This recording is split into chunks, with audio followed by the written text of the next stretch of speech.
오미크론 변이 유행 팬데믹만 지나면 코로나19 사태의 끝을 볼 수 있으리라는 희망 섞인 관측이 이제는 한국 내 의료기관과 연구진들에 의해 기자회견에서 발표했습니다. 이 같은 발표는 12일 오전 서울 중국 국립중앙의료원 신축이전 예정부지에서 열린 신종감염병 중앙임상위원회의 기자회견에서 나왔습니다. 이날 기자회견에 참석한 이진용 건강보험심사평가원 심사평가연구소장, 오명돈 신종감염병 중앙임상위원장, 정기현 국립중앙의료원장, 전재현 국립중앙의료원 감염병임상연구센터장이 참석한 가운데 진행됐습니다. 이날 진행된 연구 결과는 지난해 12월 4일부터 같은 달 17일까지 국립중앙의료원에 입원한 오미크론 감염 환자 40명의 임상 특성과 치료 경과를 분석한 자료를 바탕으로 진행됐습니다. 이날 발표한 논문은 국내에서 오미크론 변이의 임상 특성과 경과를 관찰한 연구 자료는 해당 분석 논문이 처음입니다. 연구진은 임상 분석 결과 오미크론 변이의 가장 큰 특징으로 무증상을 꼽았습니다. 입원 당시 환자의 47.5%에서는 무증상이 관측됐고 증상이 있었던 이들에게서도 인후통, 발열, 두통, 기침과 가래 등 약한 감기 증상만이 관측됐다고 전했습니다. 폐 컴퓨터 단층 촬영인 CT 촬영 결과 전체 환자의 15%인 6명으로부터 무증상 또는 약한 폐렴 소견이 관측됐으나 이 역시 델타 변이에 비해 매우 낮은 수준이었으며 6명 가운데 4명은 백신 미접종자였다고 보고했습니다. 임상 경과 관찰에서도 오미크론이 가벼운 수준의 증상을 보인다는 점이 관찰됐다고 합니다. 감염 증상은 보통 5일에서 10일 정도 지속된 후 사라졌으며 전체 40명의 환자 중 산소 치료가 필요했던 중증 환자는 단 1명도 나오지 않았다고 강조했습니다. 해열제 치료가 필요했던 환자는 3명인 7.5%이었다고 합니다. 연구진은 이를 바탕으로 오미크론의 두드러진 감염 특성이 바이러스가 주로 기도 상부에 몰리는 목 위쪽에 발병하는 상기도 감염이라고 밝혔습니다. 이는 델타 등 기존 코로나19 변이가 목 아래쪽 기도 감염을 일으켜 중증으로 이완 가능성이 상대적으로 컸던 것과 두드러지게 다른 감염 특성이었다고 발표했습니다. 오명돈 신종감염병 중앙임상위원장은 이를 근거로 앞으로 델타 등 기존 변이인 코로나19를 오미크론이 우점종이 된 후부터는 코로나12로 바꿔 불러야 한다고 말했습니다. 오미크론의 증상이 가볍다는 점은 희망적이지만 전파 강도가 델타에 비해 4배가량 강하다는 점은 문제점으로 꼽았습니다. 연구진은 기존 변이와 완전히 다른 오미크론에 대응하기 위해 의료 체계를 신속히 개편해야 하며 대응이 늦춰질 경우 의료에 큰 부담이 일어날 것이라고 경고했습니다. 전재현 국립중앙의료원 감염병임상연구센터장은 비록 오미크론은 심한 병을 일으키지 않지만 감염자 총수가 늘어나면 결국 의료 부담이 커지고 고위험군에서는 기존 델타처럼 문제가 일어난다며 특히 아직 나이가 많은 고위험군 오미크론 환자는 수가 적어 경과 관찰 사례도 적었던 만큼 오미크론과 중증 인과관계는 더 알아봐야 한다고 밝혔습니다. 이어 전재현 국립중앙의료원 감염병임상연구센터장은 앞으로 고위험군 환자 또는 무증상자 등을 어떻게 증상 정도에 따라 나눠 관리할지를 고민해야 한다고 부연했습니다. 오명돈 신종감염병 중앙임상위원장도 결국 델타 때도 오미크론 때도 자기 면역력이 약하고 연령이 높은 사람에게는 감기가설 다시 말하면 오미크론 감염자는 감기처럼 가볍게 처방이 되지 않을 것이라며 이분법적으로 오미크론은 감기, 코로나19는 폐렴 하는 식으로 접근해서는 위험하며 이를 믿고 행동하다가는 큰 피해 발생이 우려된다고 경고하기도 했습니다. 연구진은 당장 취할 수 있는 가장 효과적인 오미크론 대응책으로 백신 3차 접종을 강조했습니다. 오명돈 신종감염병 중앙임상위원장은 정부가 마련한 지침에 따라 백신 접종을 하시는 게 필요하다며 특히 60세 이상 고령층과 기저질환자 중 아직 백신 접종을 하지 않았거나 3차 접종을 늦춘 분은 빨리 예방접종을 완료해야 한다고 말했습니다. 전 교수도 부스터샷이 나이와 상관없이 오미크론 중화항체를 높인다는 점이 확인됐다며 3차 접종 중요성을 강조했습니다. 전 교수 발표 내용을 인용하면 코로나 백신 접종을 완료하기만 했을 때는 접종 6개월이 지나 오미크론 중화항체가 측정되지 않을 정도로 낮았지만 3차 접종까지 한 경우에는 중화항체가 100배가량 증가했다고 강조했습니다. 이에 더해 세부적인 의료 대응 전략도 새로운 상황에 맞춰 변경할 필요가 있다는 지적이 나왔습니다.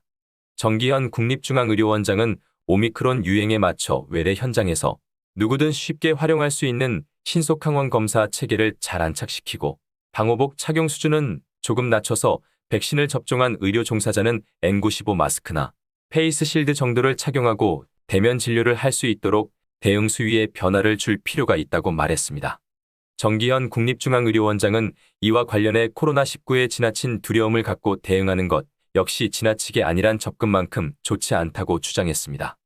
정기현 국립중앙의료원장은 어떤 신종 감염병이든 시작될 때 혼란스럽기 마련이지만 지금 상황에서 과도한 불안감과 두려움도 좋지 않다며 의사와 간호사, 기타 의료 종사자들이 과도한 불안감과 두려움에서 벗어나도록 지식을 잘 공유하고 전체적인 방호 체계를 재점검해야 한다고 말했습니다. 한편 정 원장은 이번 오미크론 유행이 어쩌면 코로나19의 마지막 고비가 될 수 있다는 의견도 피력했습니다. 정기현 국립중앙의료원장은 오미크론이 우세종이 될 시기가 한 달여 정도 남았는데 조심스럽지만 남은 기간 K-방역을 발전적으로 계승해 정부와 의료기관이 유행에 잘 준비하고 국민 협조가 잘 이뤄진다면 오미크론의 강을 건너 코로나 사태의 끝자락을 볼 수 있다며 비록 바이러스 박멸이나 코로나 사태의 종식은 아니지만 코로나 비상대응의 끝을 볼 수 있을 것이라고 전했습니다. 정기현 국립중앙의료원장은 구체적으로 자신이 의미한 끝은 코로나19 유행이 일어나더라도 지금과 같은 비상 상황은 반복하지 않고 일상을 영위하면서 바이러스에 대응하는 상황을 의미한다고 밝혔습니다.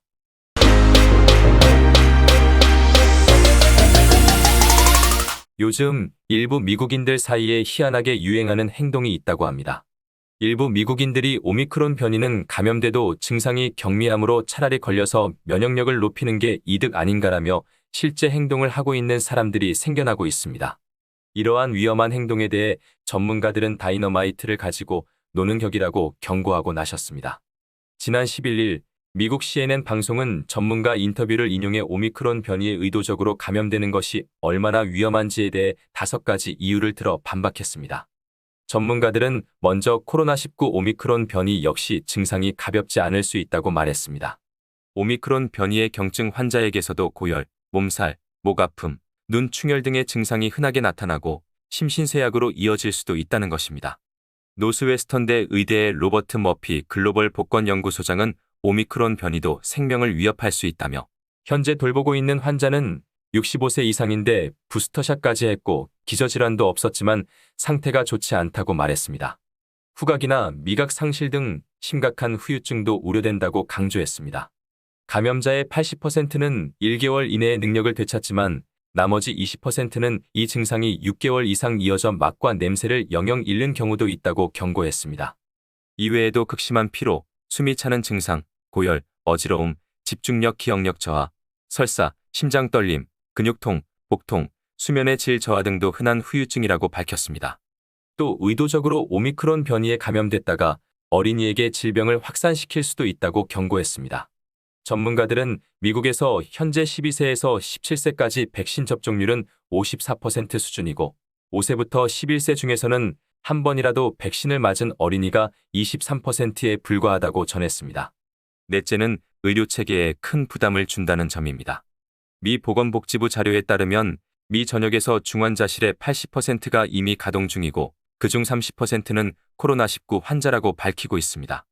의료진 부족 사태도 심각해 일부 환자들은 긴급하지 않다는 이유로 수술이 계속 미뤄지고 있습니다. CNN은 과거 유행했던 수두 감염을 예로 들며 마지막으로 일부러 질병에 걸린다는 것이 한 번이라도 좋은 생각이었던 적이 있었느냐고 되물었습니다. 동네에서 수두에 걸린 아이가 나오면 부모가 수두에 대한 면역력을 키워주겠다며 자녀와 감염자가 함께 놀게 해서 수두 감염을 유도한 사례라고 밝혔습니다. 그러나 필라델피아 어린이병원의 폴 오피트 백신 교육센터장은 이런 수두 파티에 참석했다가 수두에 걸려 사망한 어린이의 사례를 들며 대자연 앞에서 까불면 안 된다. 대자연은 우리가 대양을 벗어나 육지로 기어 올라온 직후부터 우리를 해치려 하고 있다고 덧붙였습니다. 다음 뉴스입니다. 정용진 신세계그룹 부회장의 멸공 발언 논란이 계속되고 있습니다. 그러나 이날 정 부회장이 SNS에 올린 케이크 사진에도 멸공 관련 댓글이 이어졌습니다. 정 부회장은 지난 11일 자신의 인스타그램에 스페셜 케이스 포 베리 스페셜 이벤트라며 케이크 사진을 올렸기 때문입니다. 이날 올려진 사진에는 빨간색 보석 상자 위에 반지 하나와 촛불 하나가 꽂혀 있는 모습입니다. 해당 게시물은 정 부회장이 전날 올린 멸공 게시물들과 다름에도 불구하고 누리꾼들은 멸공, 충멸공 등의 해시태그를 달았고 멸공의 횃불, 멸공의 촛불, 멸공은 사랑입니다라는 등의 댓글을 썼습니다. 정 부회장이 같은 날 올린 라면 게시물에도 누리꾼들은 멸치와 콩나물 넣으면 맛있겠어요. 멸공 라면 등의 반응을 보였습니다. 한편 정치권에서도 멸공 논란은 계속되고 있습니다. 박영선 더불어민주당 선대위 디지털 혁신대 전환위원장은 12일 CBS 라디오 김현정의 뉴스쇼와의 인터뷰에서 결국 멸공에서 멸한 사람이 누구냐? 자기 자신이라고 우회적으로 정용진 부회장을 비판했습니다. 이어 신세계 주가가 엄청 떨어졌다. 내가 알기로 2천억 이상 날아간 걸로 안다. 오너 리스크, 기업 리스크로 돌아온 것이라며 또 여기에 상처를 받은 분들의 소상공인과 자영업자들이라고 덧붙였습니다. 한편 멸공 논란은 정 부회장이 지난 6일 자신의 인스타그램에 숙취해소제 사진과 함께 멸공이라는 해시태그를 달며 시작됐습니다. 인스타그램에서는 멸공 태그가 붙은 게시물을 가이드라인 위반이라며 삭제했고 정 부회장은 이에 항의하며 멸공을 붙인 글을 잇따라 올렸습니다. 이에 조국 전 법무부 장관이 정 부회장을 비판하며 정치권으로 논란이 확산했었습니다. 조 전 장관은 지난 7일 자신의 트위터에 21세기 대한민국의 숙취해소제 사진과 함께 멸공이란 글을 올리는 재벌 회장이 있다. 거의 윤석열 수준이라며 저격했습니다. 이후 윤석열 국민의힘 대선 후보는 지난 8일 직접 이마트 매장을 찾아 멸공을 연상시키는 멸치와 콩을 구입했고 나경원 전 의원 등도 대형마트에서 멸치와 콩을 구매하는 모습을 사진으로 찍어 이슈를 확산시켰습니다.